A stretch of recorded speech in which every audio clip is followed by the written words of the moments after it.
Alright, so this week I'm sat with Ollie and Andrea, who are students on the current cohort. We're on week 8 now? I don't even know anymore. Yeah, second week of React, isn't it? Yeah, we've been going at it for a while now. How are you guys finding it at the moment? I feel like it's getting to that point where the toll's starting to pay. It's been a few weeks in now. Like, energy levels are starting to dip. There's a fair few of us with like colds and really tired, but it's just flown by. I don't know what you think, but it's been fast. Way too fast.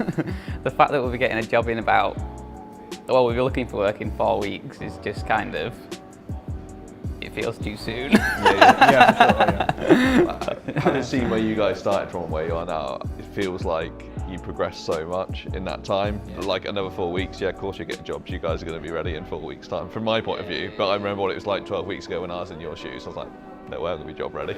It feels like we've just started. Do you know what I mean? Like looking back at what we knew before, obviously we've learned loads, but it still just feels like we've just been here like a month or something like that. It's just gone really fast, I think.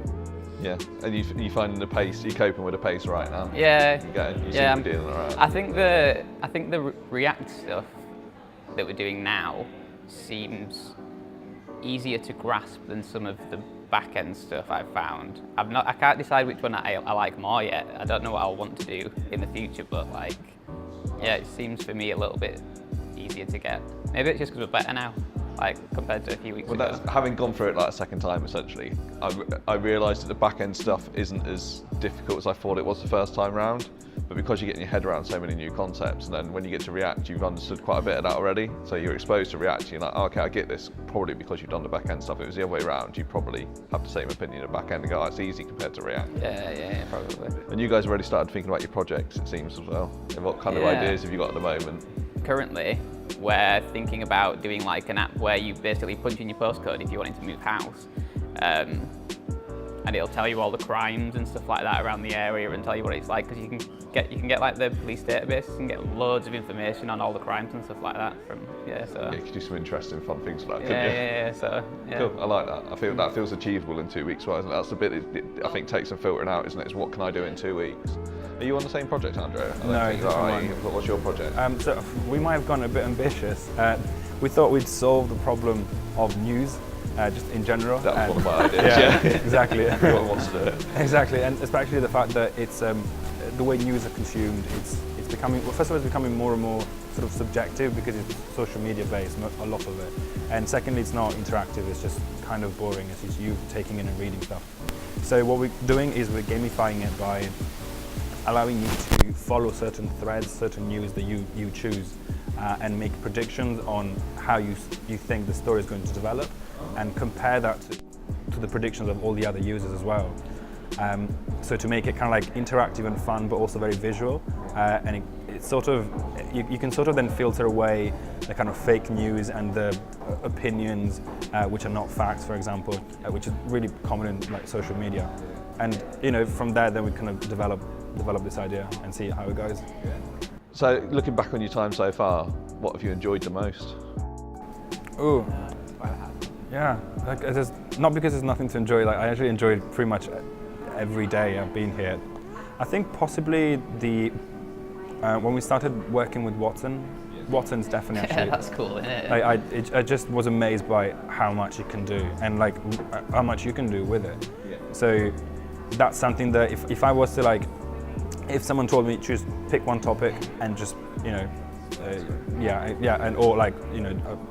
study it in more depth, then I'd definitely choose that. Yeah, I would probably have to agree with you. I didn't even think of that, but after you said it, then I was like, yeah, that was definitely the coolest thing that we've done. Something else I meant to talk to you guys about as well was the transition from where you were previously to coming across in here, because you come both quite different backgrounds, don't you, from what you were doing before.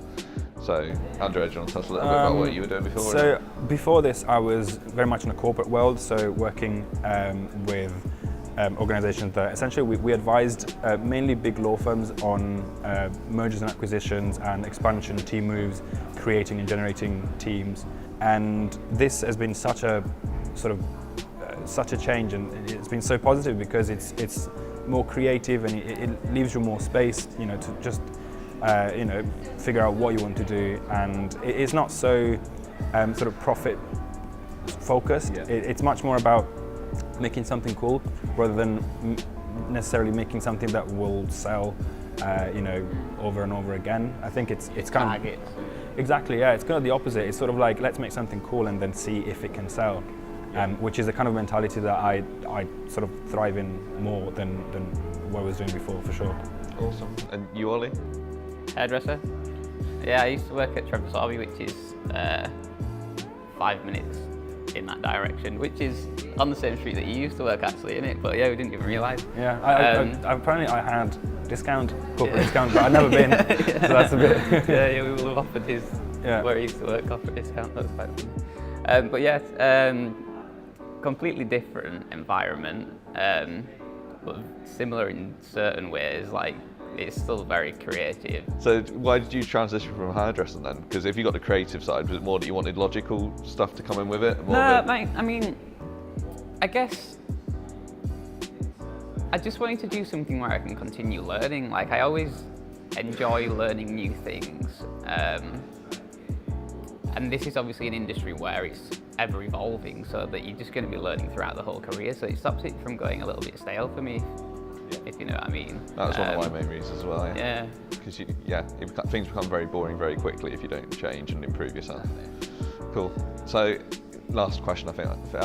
In terms of if someone else is on the fence about coming into Northcoders or going to a coding bootcamp, what advice would you give them? Just do it. Yeah. I can't think of anything better to say than, like, genuinely just do it, because if you even just going for the interview and doing that prep will tell you whether that's something that's for you or not. And I think it's designed more for your benefit than that of Northcoders. It's more to, if you come home from work and you're quite tired but you can't wait to do a cat out or to just, you know, some problem solving, then that's definitely the thing for you.